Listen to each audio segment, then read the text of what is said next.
Ang nakaraan, nagsimula na ang pagmamanipula sa mga laban na magaganap sa kompetisyon na ito.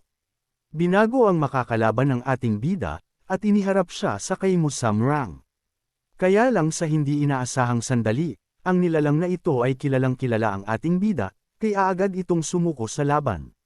Nang magbitaw na ito sa samahan na umupo sa kanya para talunin si Yun Sul, dito ay hinubad niya ang kanyang maskara, at nakita natin na ito si So Jin A, ang dating kasamahan ng ating bida. Pagpapatuloy, matapos ng mga tagpong iyon, ang ating bida ay nagsimulang mag-ihaw ng kanyang kakainin sa mga sandaling ito. Dito nga ay may 2 manok siyang iniihaw rito sa apoy na ito, na patuloy ang pagtulo ng katas, na nangangahulugan na para sa 2 tao ang pagkain na ito. Hindi lamang iyon, may 2 bangari ng alak rito na nahanda ngayon, at isang maliit na parang balde, sabay tawag ng tauhan ng ating bida sa kanya, Young Master. Agad na lumapit ang isang ito sa ating bida, at nagtanong bakit raw napili ni Yun Sul na dito kumain, kaysa sa mamahaling kainan, na hindi niya maunawaan ang mga ginagawa ngayon ng ating bida. Habang nag-iiho, ang sabi ko sa iyo magpahinga ka lang doon, hindi mo kailangang sumunod sa akin ngayon, sabi ni Yun Sul, sumagot ang kausap nito, kailangan ko rin pong kumain ng hapunan ngayon, at responsibilidad ng amo na pakainin ang kanyang tauhan, paliwanag nito.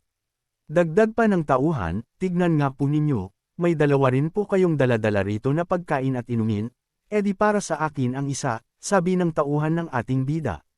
Sabi naman ni Yun Sul, hindi ko binili yan para sa iyo, ano po?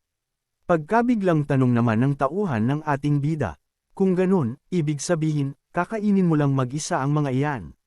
Pagtataka ng tauhan ni Yun Sul, na sa di kalayuan naman ay may isang nilalang na naglalakad, mukhang pinag-ante kita, sabi naman ng dumating. Dito may naglalakad papalapit sa ating bida, mula sa kakahuyam, na ang kasuotan nito ay si Musam Rang, na ito pala ang inaante ng ating bida na makakasalo nito ngayon na maghapunan. Agad napansin ng isang ito ang kasuotan ng nilalang na dumating, kaya naghanda ito, dahil kilala niya ang kung sino ang dumating, kaya lang pinigilan siya ng ating bida.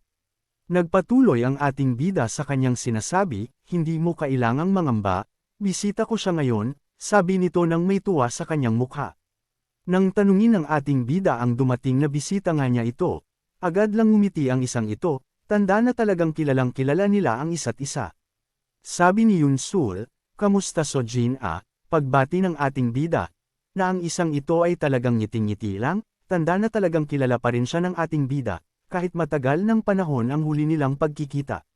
Sabi nito, alam kong makikilala mo rin kaagad ako, tulad ka pa rin ng dati, talagang napakatalas pa rin ng pakiramdam mo. Sabi nito nang may tuwa, nakilala pa rin siya ng kanyang kaibigan. Matapos ng sandaling pagbati sa isa't isa, umupo na si So Jin A sa malapit sa ating bida. Sabi ni Yun Sul, sa umpisa pa lang alam kong may mali na talaga lalo na walang impormasyon na makuha patungkol sa iyo, pero mas naging sigurado lang ako nang marinig ko ang boses mo. Dito ay nagtanong si Yun Sul, kamusta sa Hellish Blood Castle? Tanong nito na kinakamusta niya ang kanyang kaibigan, sabay abot ng isang inumin rito. Sumagot naman ang isang ito, mas maganda pa rin nung lumalaban ako na kasama ka sa Hell Island. Saot nito ng masaya, sabay kuha rin ng baso at makikipag-cheer sa ating bida. Nagsalita pa itong si So Jin A, kumakain ako ng mga dimawaring mga hayop, at nag-aaral rin ng mga poison arts, puros ganun lang ang ginagawa ko, na habang nag-uusap ang 2 magkaibigan, ang tauhan ng ating bida ay nasa tabi. At nagbubuhat ng mga panggatong. Narinig ng isang ito ang pinag-uusapan ng 2, hindi makapaniwala ang isang ito na si Musam Rang ay galing sa Hellish Blood Castle. Sabi pa ni So Jin A na kahit hindi niya gusto ang mga pinapagawa sa kanya, talagang ginawa raw niya ang kanyang mga makakaya. Tumingin pa ang isang ito sa kanyang inumin, nakita ang refleksyon na may kalungkutan sa kanyang mukha, dahil sabi nito na wala raw siyang puwang sa Hellish Blood Castle, dahil sa oras raw na nagpakita siya ng kakayanan na kaya niyang lampasan ang tagapagmana ng kanilang sekta, pinakiusapan raw nila ang Castle Master, na ipadala si So Jin A sa Demon Palace. Dahil doon, naging parte ngayon si So Jin A, ng Heavenly Slaying Squad, na gumagawa ngayon ng mga maruruming trabaho, tulad ng kanyang ginagawa ngayon sa competition. Matapos inumin ang inumin, napadighay ito, At si Yunsul naman ang kinamusta nito, kamusta raw siya sa Wandering Beast Pavilion. Okay lang naman ako Ron, hindi naman masama ang kalagayan ko Ron, marami akong nakuhang tulong para mas lumakas pa ako, sagot nito. Agad na natuwa itong si Sojin at nagsabi na mukhang maganda raw talaga sa Wandering Beast Pavilion, dahil hindi naman raw madaldal si Yunsul dati, tahimik lang, pero ngayon, madalas nang magsalita. Matapos ng mga kamustahan ng dalawa sa isa't isa, agad naging seryoso ang mukha ng isang ito, at nagsabi na magbibigay raw siya ng isang payo sa ating bida. Kalimutan mo na ang Divine Serpent Sword, at sumuko ka na sa labang ito. Ang mananalo sa competition ay nakatakda na bago pa magsimula ang laban, na ang ating bida ay nanlaki ang mga mata sa kanyang narinig. Ganon rin ang tauhan ng ating bida, na pangangarin nito sa gulat, sabi lang ni Yunsul. Sabi ko na nga ba, may hindi tama sa nangyayari sa competition simula ng palitan ang makakalban ko. Sabi pa ni Sojin ang lugar na ito nagusaw, ay nasa pangangalaga ng Hellish Blood Castle, at ang treasurer ng lugar na ito si Ukhof Ang ay ibibigay ang Divine Serpent Sword sa mananalo bilang kapalit ng alyansa. Dagdag pa ni Sojin ang makakalaban mo sa finals ay si Yang Myung, siya ang Hallmaster ng Blood Demon Hall ng Hellish Blood Castle. Dagdag pa ng isang ito, naririto ako sa lugar na ito, dahil inutusan ako ng Vice Leader ng Heaven Slaying Squad, tulungan ko raw si Yang Myung na makuha ang Divine Serpent Sword.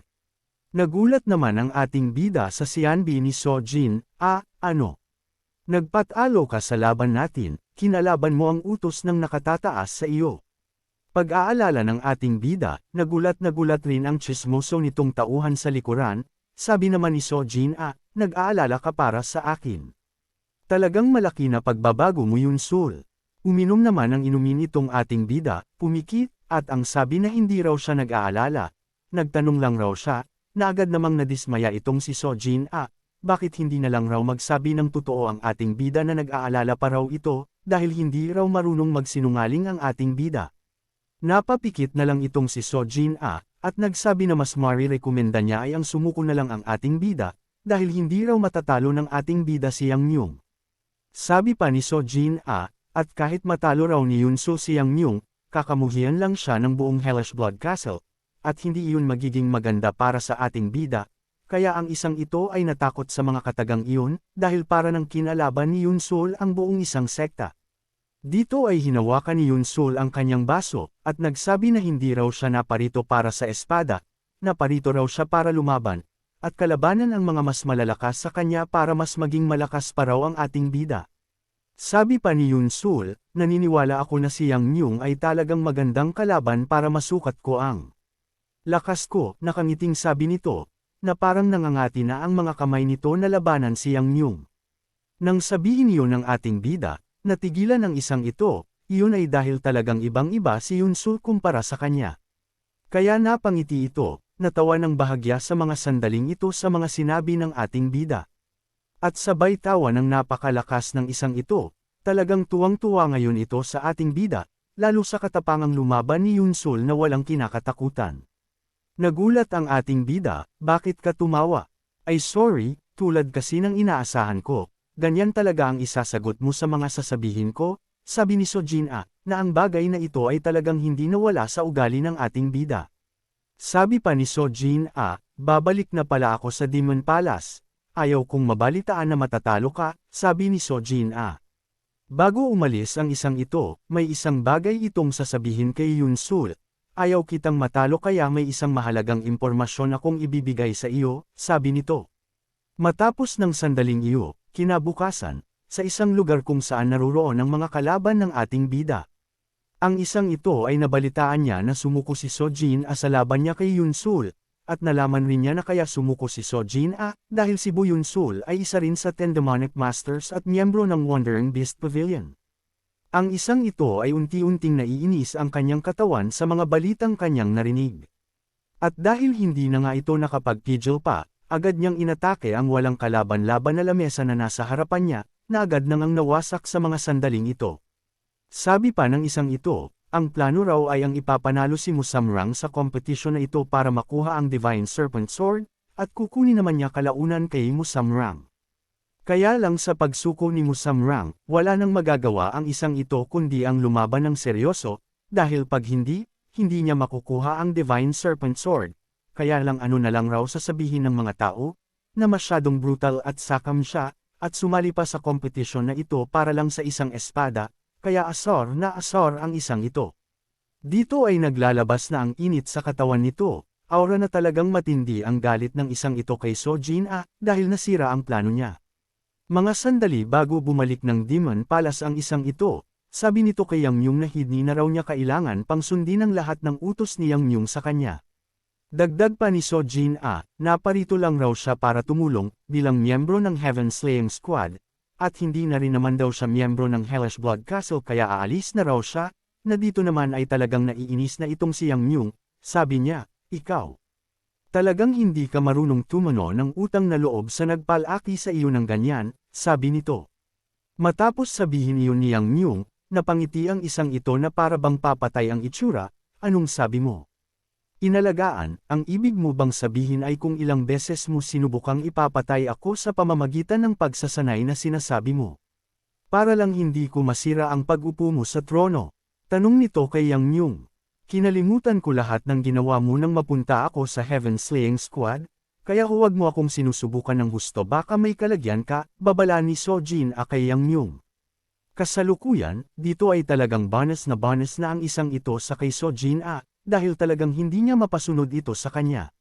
Dahil doon, naglabas ito ng energy poison sa kanyang mga kamay, tanda na talagang gusto na nitong patayin ang lahat ng hadlang sa kanyang mga plano. Sabi pa ng isang ito, makikita ninyo, matapos kong patayin ang batang asungot na iyon mula sa Wandering Beast Pavilion, ikaw ang isusunod ko Sojin-a, sabi nito na sukdulan na talaga ang galit nito. Hindi lamang poison energy ang lumalabas sa katawan nito, iyon ay dahil may itim na aura rin ang lumalabas, tanda na talagang sukdulan ng puot sa puso ng isang ito. Mukhang hindi talaga pangkaraniwang kalaban ng isang ito, at mukhang mapapalaban talaga ang ating bida sa isang ito sa oras na magkaharap na sila. Lumipas ang mga araw, at dumating na nga ang pinakaaantay ng lahat, ang huling laban sa competition, ang Grand Finals, kaya ang mga tao ngayon ay talagang nagkakagulo ngayon sa kasabikan sa magaganap na laban. Unang pinakilala ang ating bida, ang Rising Star, o kilala bilang Killing Star na tumalo ng maraming mga martial master, na ngayon nga ay umaakyat na ito sa entablado. Dito ay nasa entablado na ang ating bida, nakahanda na sa makakalaban nito. Matapos ipakilala si Yoon Sul, ang isang ito ay sumigaw pa para naman ipakilala pa ang susunod na aakyat ng entablado, ang makakalaban naman ng ating bida. At narito na nga ang makakalaban ng ating bida, ang tinatawag nilang Flying Poison Hand Demon, ang kilalang martial artist sa Guzhou. Ito ang huling makakalaban ng ating bida, si Yang Myung, ang sa simula lang ay pinipintahan na ang ating bida. Dito ay nakapikit pa ang isang mata nito, habang ang isa ay matalas na nakatitig sa isang direksyon, at ninanamnam rin ang ingay ng paligid. Ang mga ito ay masayang-masaya sa mga sandaling ito, dahil makikita na nila uli na lumaban ang ating bida, at ang katabi nito ay nagtatanong kung tingin ba raw ng kasama niya ay mananalo ang ating bida sa labang ito. Kaya lang ang isang ito naman ay biglang parang nagduda, sabi nito, imposible iyon, paano niya tatalunan ang katikot-takot na Hallmaster ng Hellish Blood Castle, sabi nito. Dagdag pa ng lalaking naka-green, ang inaabangan raw ng lahat ay kung ilalabas na ba raw ni Yoon Sul ang totoong lakas nito na lumaban. At ang isa pang inaabangan ngayon ng lahat ay ang matandang ito, kung paano raw nito papatayin si Yoon Sul, dahil malinaw sa lahat kung sino na ang mananalo sa labang ito, kaya paano tatakasan ng ating bida ang kanyang kamatayan. Sabi pa ng naka-green, pag pinaghasayan raw ng husto ni Yoon Sul, mas lalo raw nakakapanabok panoorin ang huling laban, kaya kailangan raw nilang isigaw ang pangalan ng ating bida, para lumakas ang loob nito at ganahan, sabi naman ng matabang katabi nito, ibang klase ka rin habang tumatagal nagiging mahusay ka na maging analyst. Dito ay parehas nang nakatayo ang dalawa sa gitna ng entabladong ito, biglang tumahimik rin ang paligid. Ang dalawa ay parehas nakahanda sa anumang sandali, at nag-aantay sa hudyat ng tagapamagitan. Hindi lamang ang naka-green kanina na nagsasalita, kundi pati ang ibang manunood ay talagang sigurado na hindi mananalo ang ating bida. Matapos noon, ang isang ito ay agad nang umalis sa gitna ng entablado, at sumigaw na simulan na ang huling laban ng patimpalak na ito. At sabay sigaw ng napakalakas ng lahat ng tao sa lugar na ito, dahil nasisigurado nila na isang nakakapanabot na laban ang magaganap ngayon. Walang hiya bitin na naman, kainis talaga mga artist nito, siya nga pala, ano ba talaga ang isang ito, babae o lalaki? Pati ako naguguluhan hahaha.